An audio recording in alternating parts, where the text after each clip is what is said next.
machine which converts heat into mechanical work.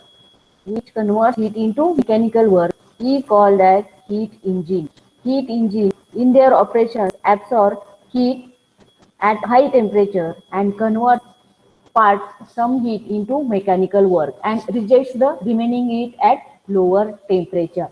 म्हणजे heat engine काय करतं, त्याला पाहिजे तेवढी हीट हे हायर टेम्परेचर करून ऍब्सॉर्ब करतं आणि त्याचं कन्व्हर्जन हे मेकॅनिकल वर्क डन मध्ये होतं आणि remaining heat is transfer to the lower temperature. In this process, a working substance is used.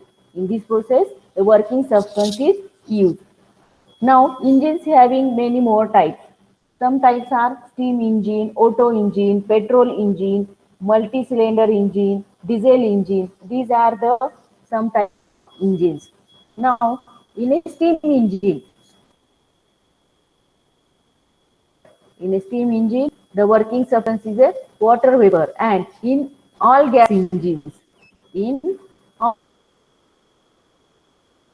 combustible mixture of gases.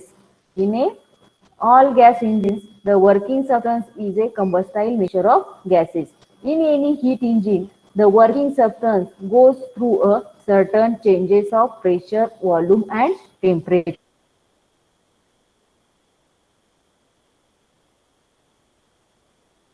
कारण वर्किंग असतं, तो वर्किंग सबस्टन्स काय करतो, हायर टेम्परेचर कडून हीट ऍब्सॉर्ब करतो आणि हीट ऍब्सॉर्ब केल्यानंतर त्याचं कन्व्हर्जन मेकॅनिकल मध्ये होतं आणि म्हणजेच ते त्याचं वर्क डन झालं. बरोबर आहे. मग हे ते हीट इंजिन जेव्हा वर्किंग मध्ये असेल त्याचं कन्व्हर्जन मेकॅनिकल मध्ये होतं आणि तेव्हा त्याच्यामध्ये सर्टन नंबर ऑफ चेंजेस होतात. फॉर एक्झाम्पल प्रेशर मध्ये returns to its initial state and returns to its initial state. The complete changes through which the working substance undergoes from its initial state and back to its starting state and constitute one cycle of operation. आणि मग अशी ही complete एक one cycle तयार होते. Suppose higher temperature करून आपण कालच्या lecture मध्ये पाहिलं होतं कॅनॉट म्हणजे आयडियल हीट इंजिन कसं असतं ते मी हे नेक्स्ट पॉइंट मध्ये हे सांगणारच आहे. आता सपोज एक एनी वर्किंग सबस्टन्स असेल, तो वर्किंग सबस्टन्स काय करतो, हायर टेम्परेचर कडून तो पाहिजे तेवढी हीट ऍब्सॉर्ब करतो आणि त्याचं कन्व्हर्जन हे मेकॅनिकल मध्ये होतं आणि मेकॅनिकल मध्ये कन्व्हर्जन झाल्यानंतर रिमेनिंग हीट काय करतो, तो लोअर टेम्परेचर कडे पास करतो आणि परत ते त्याच्या इनिशियल स्टेटला झालं. असं हे complete one cycle of operation असेल. This is a heat engine. आता याची डायग्राम आहे हीट इंजिनची. This is a diagram of heat engine. This is a diagram of heat engine. Engine steam engine आहे, ऑटो इंजिन आहे, petrol engine, diesel engine, multi cylinder engine, हे number of types आहेत heat engine. This is a figure of heat engine. Now आता how to find the efficiency of engine? The definition of efficiency is it is defined as the ratio of the mechanical work done by the engine in one cycle. It is defined as the ratio of the mechanical work done by the engine in one cycle to the heat absorbed from the higher temperature source. To the heat absorbed from the high temperature source. Thus, eta is equal to Q1 minus Q2 divided by Q1. Eta is the symbol of efficiency, where Q1 is heat absorbed from the source at high temperature. Q2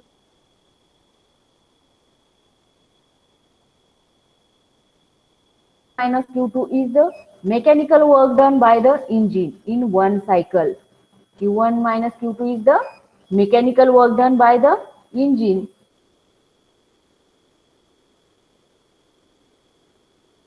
One.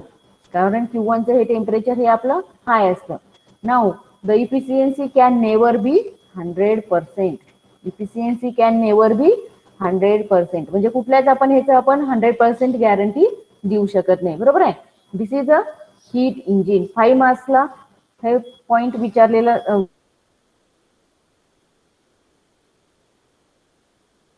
which converts heat in heat engine. The diagram of this heat engine is, this is a diagram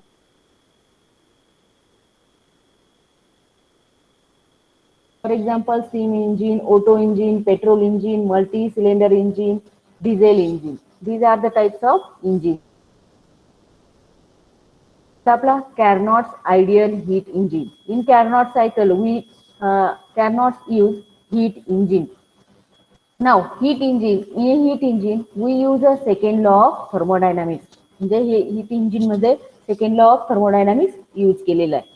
Now, आपण second point पाहणार आहे Carnot's ideal heat engine. In 1824, the French engineer Sadi Carnot, conceived a theoretical all the practical imperfections, which is free from all the practical imperfections. म्हणजे हे practically हे त्यांनी आणि ते practically जेव्हा सक्सेसफुल झालं तेव्हा हे सगळ्यांना माहिती झालं.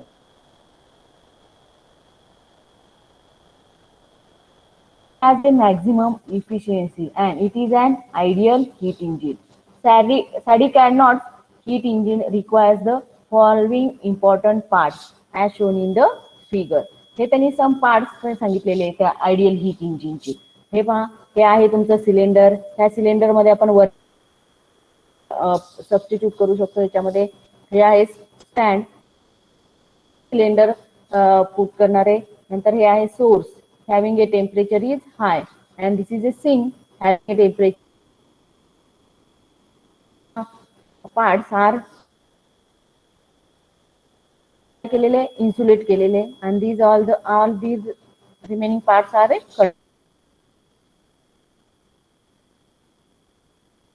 are 4 parts. First is the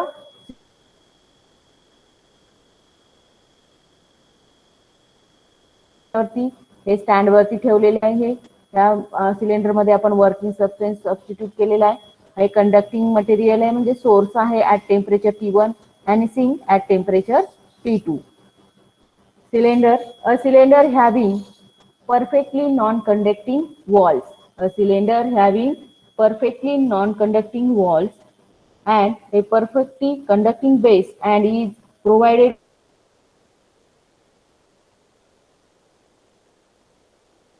perfectly conduct केलेले आहे आणि याला एक पिस्टन बसवलेले आहे. Now, which moves without friction?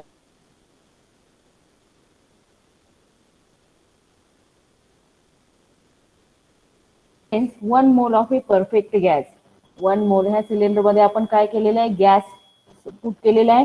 and this is a 1 mole of a perfect gas as a working substance. हा गॅस आपण वर्किंग सबस्टन्स म्हणून यूज केलेला आहे. Now, second आहे आपला source. A reservoir maintained at a constant temperature T1. A reservoir maintained at a constant temperature T1 from which the engine can draw a heat by a perfect conduction. मग हे cylinder काय करतं, पाहिजे तेवढी heat ह्या source करून काय करणार आहे, ऍब्सॉर्ब करणार आहे. आणि जेव्हा ते हीट ऍब्सॉर्ब केलं त्याचं कन्व्हर्जन हे मेकॅनिकल वर्क डन मध्ये होणार आहे. आणि remaining heat is transferred to the sink, म्हणजे at the lower side ला.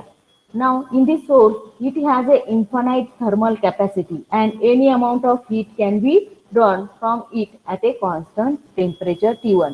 अशा प्रकारे हे सोर्स आपलं टेम्परेचर हे कॉन्स्टंट ठेवतं and having a temperature is T1. Now, next part आहे याच्यामधला heat insulating stand. This stand. A perfectly non-conducting platform acts as a stand for a adiabatic process. ह्या stand वरती आपण हे इन्सुलेटिंग केलेले आहे. हे हीट इंजिन हे सिलेंडर आपण काय केलेले ह्या स्टँड वरती पुट केलेले आणि for the process of adiabatic process साठी आपण हे स्टँड वरती सबस्टिट्यूट केलेले. Now and next part is a sink. A reservoir maintained at a constant lower temperature T2. हे काय करतं, ह्याचं टेम्परेचर हे नेहमी कॉन्स्टंट ठेवतं and this temperature is T2. म्हणजे सिंकचं टेम्परेचर हे लोअर टेम्परेचर आहे अँड सोर्सचं टेम्परेचर हे हाय टेम्परेचर आहे. A reservoir maintained at a constant lower temperature T2 to which heat engine can reject any amount of heat. मग heat engine काय करतं, नको असलेली हीट हे काय करतं, ट्रान्सफर करतं हे सिंककडे at lower temperature. The thermal capacity of sink is infinite so that its temperature remains constant and this temperature is T2.